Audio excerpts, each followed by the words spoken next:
Coco Chanel. Fashion is not just about dresses. Fashion is something in the air. Fashion is in the sky, the street.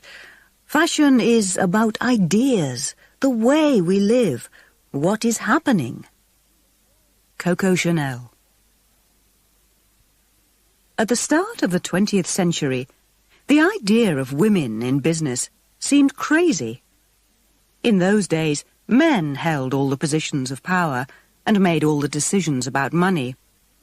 They believed that a woman's place was in the home, looking after her children, cooking for her family, and managing the house. If a woman needed to work, she could perhaps find a job in a shop or in a factory, but she had no chance of working as a businesswoman or a banker or a lawyer.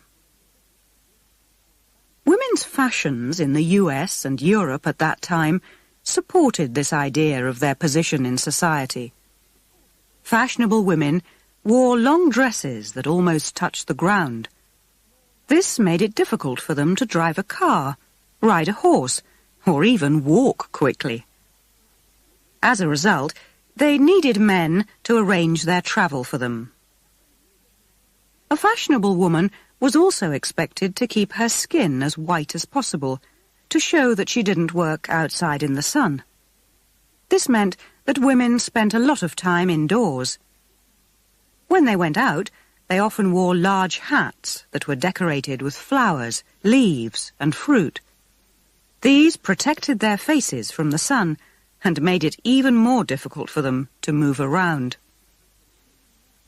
But many women weren't happy with their position in society, and they didn't like the clothes they had to wear either. One of these people was a French woman called Gabrielle Coco Chanel.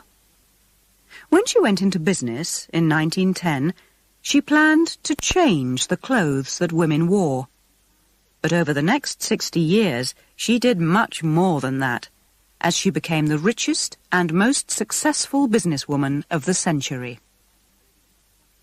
Coco Chanel had no experience of business when she opened her first hat shop in Paris in 1910. She was only 27 years old, and she came from an ordinary family. When she left school, she worked for a dressmaker for a short time. Later, she tried to become a singer in a nightclub, where she was given the name Coco. Coco was an attractive young woman.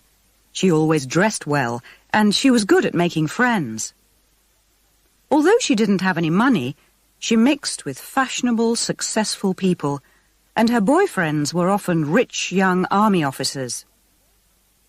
One of these was a handsome young Englishman with a big black moustache called Boy Capel.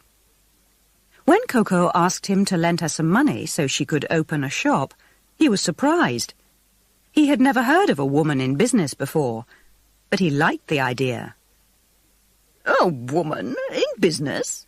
he said. "That sounds fun. How much do you want?"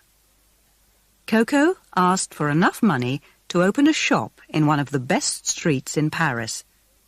"No problem," replied Boy Capel. He was so rich that he didn't care if he never got his money back. Many of Coco's customers in her first shop were her rich young women friends. They loved the simple but beautiful hats that Coco made for them. At parties, they laughed at other women who still wore hats that were covered in fruit and flowers. Soon they were asking Coco for clothes that were designed in the same simple way. Coco hated the long dresses that fashionable women wore, and so she was happy to make dresses and skirts that were much shorter and reached just below the knee. She also persuaded her customers to wear loose jackets and blouses that allowed them to breathe more easily. Again, the rich, fashionable young women of Paris loved Coco's new ideas, and her shop started to do well. In 1913, Coco asked Boy Capel for more money because she wanted to open a second shop, this time in the French seaside town of Deauville. In summer, the streets of Deauville were full of fashionable people from all over Europe, Russian princesses mixed with English ladies and the daughters of German businessmen, and they were all looking for clothes in the latest style.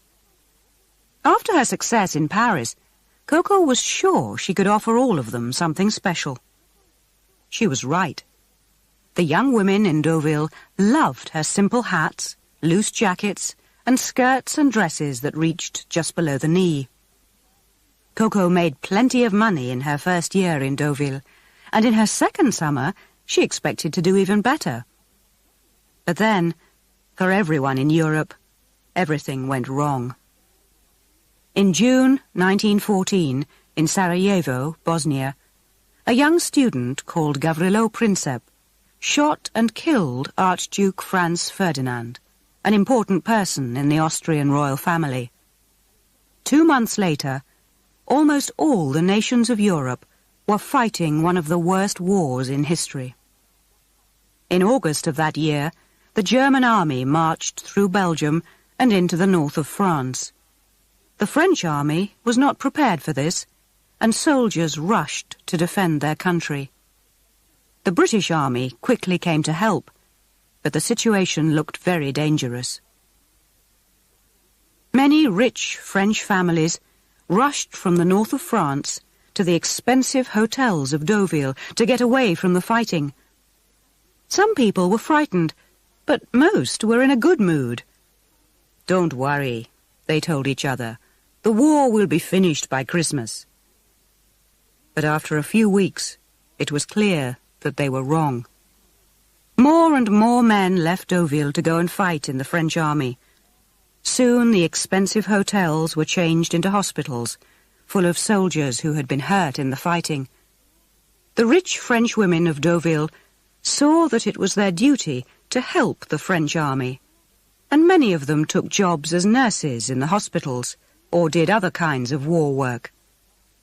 But after a few days, they realized that it was impossible to work in their long dresses. They looked around for different things to wear. "Where can we find clothes that are stylish, but will also allow us to work?" they asked each other. They found the answer in Coco Chanel's new shop. Her simple hats, loose jackets, and straight skirts were just what these women needed. They were stylish, but they also allowed women to move around quickly. Coco was soon selling clothes as fast as she could make them. A year later, in the summer of 1915, Coco had worked so hard for so long that she was ready for a holiday.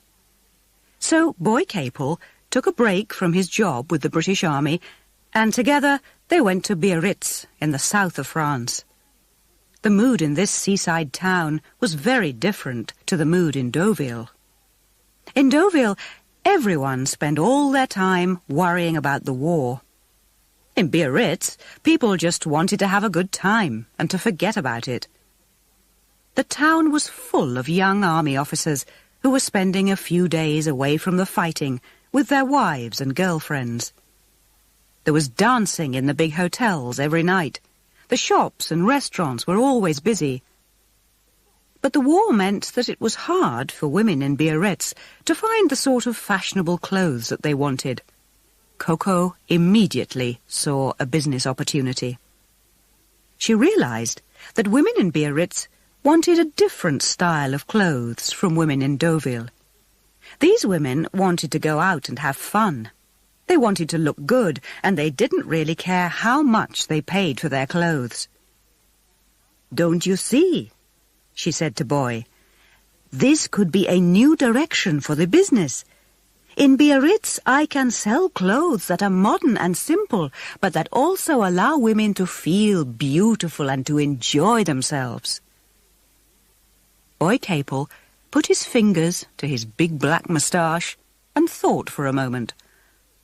"And," added Coco, "I think women will also pay a very good price for these clothes, if we can sell them in the right way." "What do you mean?" asked Boy. "Well," said Coco, "these clothes need to have a new look. The Chanel clothes in Biarritz will not just be clothes for rich women who work. These clothes will make women feel good when they wear them. Boy wasn't sure about the idea. But where will you get the cloth for these clothes? He asked. No other designer can get cloth at the moment. We are in the middle of a war, you know. Don't worry about that, said Koko.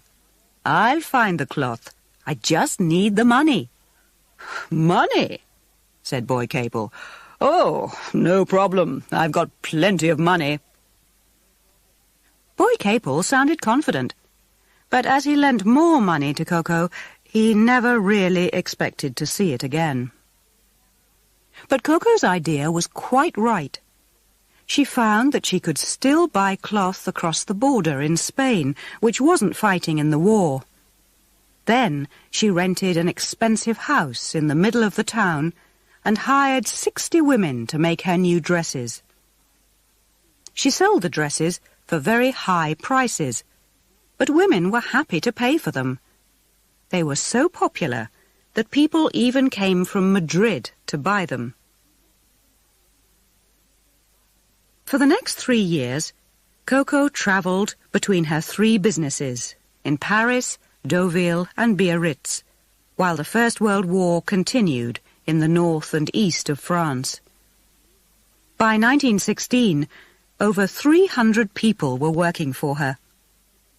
She soon made so much money that she could pay back Boy Capel all that she had borrowed. Koko had been lucky, because the war had given her a chance to make her new designs popular. But she had also shown that she could recognize business opportunities and that she could change her style to suit her customers. When the war finished, in November 1918, Koko was ready to start the next and most successful part of her business life. The First World War completely changed European society. Millions of young men had been killed, and women now had a much more important position in society. Women had shown that they could work in offices and factories while men were fighting in the war. In many countries, women were now allowed to vote for their government for the first time. By the start of the 1920s, women had realized that they could be different from their mothers. They could lead a very different kind of life from the one they had known before the war. After the bad times of the war, rich young people just wanted to spend money and to have fun. They drove their shiny new cars to the beach, where they played games and swam in the sea. Both men and women went to parties, where they smoked cigarettes and drank alcohol. They danced to the music of Louis Armstrong and Jelly Roll Morton. They went to the cinema to watch the films of Charlie Chaplin and Greta Garbo, and they also wore the clothes of Coco Chanel. Women didn't want to return to the long, tight dresses and silly hats of the years before the war. They wanted clothes that allowed them to move around freely. Chanel's style was just right for the time. But now, her clothes were not just for the women of Paris, Deauville and Biarritz. The end of the war meant that she could sell her clothes around the world. For women in the big cities of Europe, she made smart suits of jackets and skirts. And for women on holiday, she designed special beach clothes. In the US, her dresses were so successful that a magazine even compared them to the Ford motor car. Coco's business grew and grew. But Coco didn't just think about clothes. She realized that women couldn't always wear diamonds and other expensive jewelry when they went out, so she started making jewelry that looked real but was made from cheap materials. She also introduced the idea of short hair for women, and for the first time she made it popular for women to go out in the sun so their skin went brown. But Coco's best decision was to go into the cosmetics business. She knew that the cosmetics business and the fashion industry were similar in many ways, and she was sure that her ideas could help her to be successful in this area. She also believed that cosmetics were very important. She once said, "If a woman doesn't wear perfume, she has no future." So, in the early 1920s, she went to see a man called Pierre Wertheimer to discuss her plan. Wertheimer owned the biggest perfume factory in France, and he was very happy to work with such a famous designer. At that time, women wore perfumes which always smelled of flowers. But Coco wanted her perfume to have a completely different smell. Together, Wertheimer and Chanel invented a new kind of perfume, and they decided to sell it in a simple, square bottle. They agreed to give it Coco's name, and she added her lucky number. The result was Chanel No. 5, the most successful perfume of the past 100 years. As Coco grew richer and more successful, she mixed with the most famous people of the time. She loved to be with artists, and she made clothes for shows at theatres in Paris, where she worked with Jean Cocteau, Pablo Picasso, and Sergei Diaghilev. These people all admired Coco's work and understood what she was trying to do. Coco worked in fashion according to rules that seemed to have value only for painters, musicians, and writers, said Jean Cocteau. But Coco didn't just mix with artists. She often went to parties where she met important people like the future King of England, the Prince of Wales, and Britain's future war leader, Winston Churchill. And after her boyfriend of the war years, Boy Capel, was killed in a car crash, she was often seen on the arm of rich Russian and English lords. For Coco and her friends, the 1920s were the happiest 10 years of the 20th century.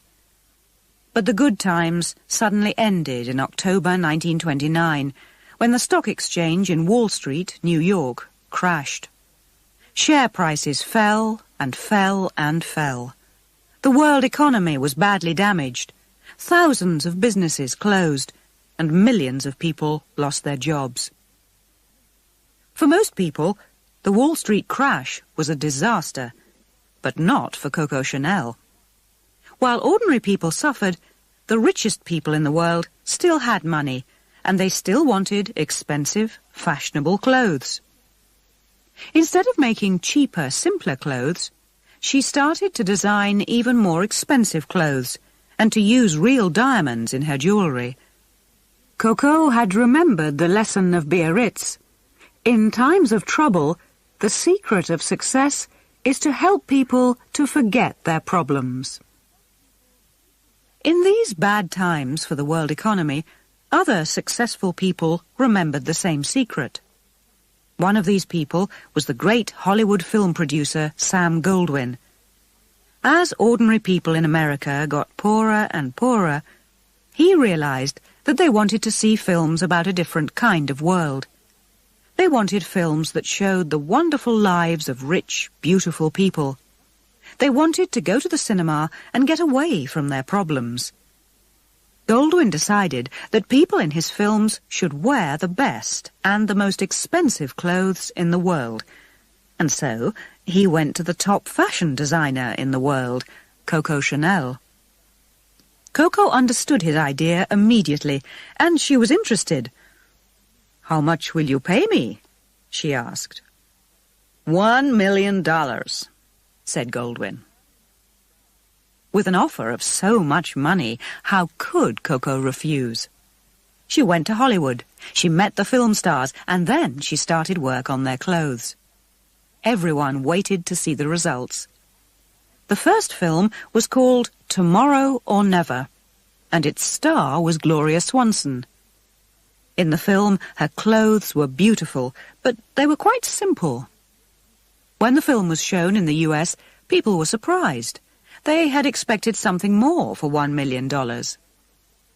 When an American newspaper wrote about the film, it said, "Chanel wants a lady to look like a lady. Hollywood wants a lady to look like two ladies." Chanel kept the money, but Sam Goldwyn decided not to use her clothes again. Back in Paris, Cocoa had more problems. The French economy was in a very bad state. People without work wanted jobs, and the people with jobs wanted more money. Bosses like Cocoa had everything, while it was hard for many French people to feed their families. In the middle of the 1930s, Cocoa's business employed around 4,000 people. She thought she was good to the people who worked for her, but some of them had a different opinion. In 1936, 50 of her workers stopped work and sat down in one of her factories in Paris. Cocoa put on her best suit and rushed to speak to them, but they had locked the door of her factory and she couldn't get in. Cocoa was very angry. How could they do this to her? She and her workers argued and argued, but they couldn't agree on a solution to their differences. Cocoa's reply showed that she was a very tough businesswoman. She sacked 300 of them. But still they refused to change their minds. Cocoa now had an even more serious problem. She had designed some new clothes for a fashion show, and she was worried that they wouldn't be ready. What could she do? She decided to give her workers what they wanted, but she never forgot what they had done to her. At around this time, Cocoa started to go out with a rich German man called Hans Gunther von Dinklage. She always called him Von D. Nobody knew exactly what Von D was doing in Paris, but many people thought that he was a spy for Germany's Nazi government. This didn't worry Cocoa, and the two of them started to live together in the expensive Paris Ritz Hotel. But while Cocoa and Von D enjoyed their life, Europe moved closer to war. In 1938, Hitler's German army marched into Czechoslovakia.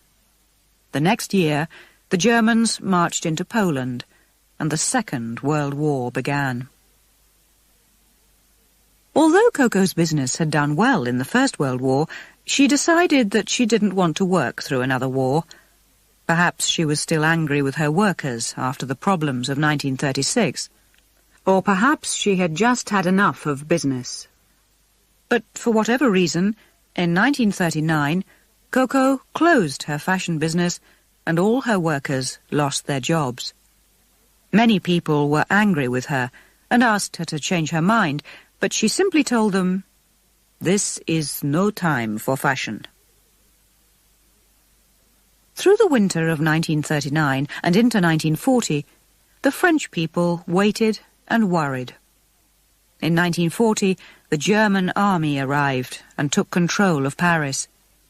Many French people started secret groups and continued to fight the Germans, but not Cocoa. She was happy in her rooms at the Ritz Hotel with her German boyfriend, and she just wanted to enjoy her life. The war hadn't closed the theatres and shops of Paris, so she could still go out and do what she wanted. But as her fashion business was now closed, she needed to find other ways of making money. She knew that her perfume, Chanel No. 5, was still very popular with the French and German women who were living in Paris. She also knew that her partner in the perfume business, Pierre Wertheimer, had left France to get away from the war and was now living in the US.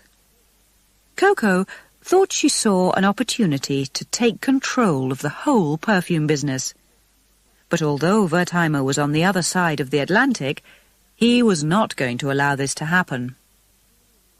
Chanel No. 5 made him so much money that he didn't want to lose control of it. Cocoa, Wertheimer, and their lawyers started to argue about it. But while Cocoa and Wertheimer fought for control of Chanel No. 5, the Germans were slowly losing control of the war. In June 1944, the British and the Americans landed on the beaches of the west of France and started to move towards Paris. 2 months later, they were just outside the city. The Germans realized that they were beaten and started to leave. The people of Paris opened the doors of their houses had parties and danced in the streets. But Coco wasn't so happy. She knew that many French people were angry with people who had helped the Germans in the war, and they wanted to punish them. Would they want to punish Coco? She wasn't going to wait to find out. When the war ended, she left France and went to live abroad. For most of the next 8 years, Coco lived quietly in Switzerland. She soon found out that she was so rich that she didn't need to work. She continued to argue with Pierre Wertheimer about the control of Chanel No. 5 from her new Swiss home. But when he returned to France after the war, they found a way to solve their problems. Wertheimer kept control of the perfume business, but he agreed to pay Coco 2% of the money from sales of the perfume around the world. This meant that Coco was now earning around $1 million a year, and she didn't even have to get out of bed in the morning. As the years passed, some people still remembered the beautiful Chanel clothes from the years before the war, but they soon forgot the rich old lady who had designed them. Although Coco now had everything that she wanted, she didn't really like her new life. She had loved her work, and now she missed the world of fashion. She still read fashion magazines and looked carefully at all the new designs. But Coco found that more and more often she didn't like what she saw. The new star designer in the fashion world was a Frenchman called Christian Dior. In 1947, he produced his new look. His shirts and jackets were tight and made it difficult for women to breathe. His skirts and dresses were narrow at the waist and wide at the bottom, and they reached down to women's shoes.